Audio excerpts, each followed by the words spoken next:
भागो भागो रे कोरोना साला चाइना में, तो भागो भागो रे कोरोना साला चाइना में। अरे चाइना में बहिनिया केला रे, तोहरा चाइना में मैया केला रे, तोहरा चाइना में नानिया केला रे। भागो भागो रे कोरोना साला चाइना में, तोहरा चाइना में दादिया केला रे, तोहर चाइना में बहिनिया केला रे। अरे आज के गाड़ी तोरा बाजी के गाड़ी रे, भेजले कोरोना के बीमारी रे। अरे आइयो के गाड़ी तोहरा माइयो के गाड़ी रे, अब भेजले कोरोना के बीमारी रे। कि मैयो के गाड़ी तोरा बहिनी के गाड़ी रे, ठेकतौ ना हमनी में बीमारी रे।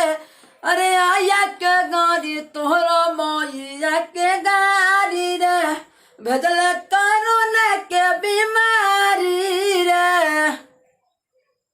सुन अब सुनबे कोरोना वायरस तेरा बहन के कोरोना भाग चाइना में।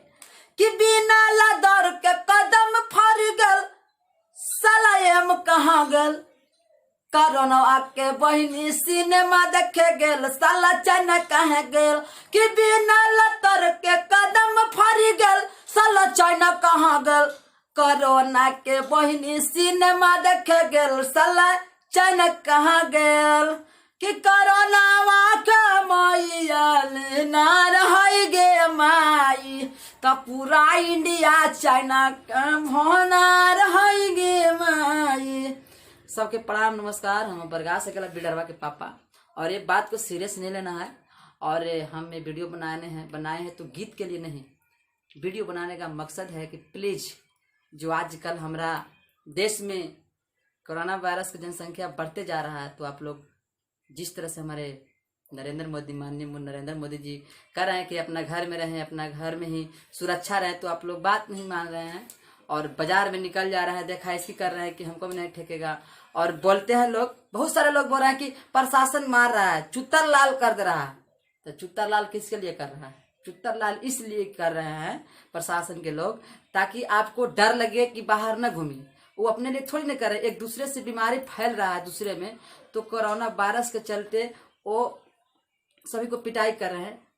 तो पिटाई करे तो उनको गलती नहीं है, उनको आप सहयोग करिए, हमारे प्रशासन के लोग को सहयोग करिए, नरेंद्र मोदी जी को सहयोग कर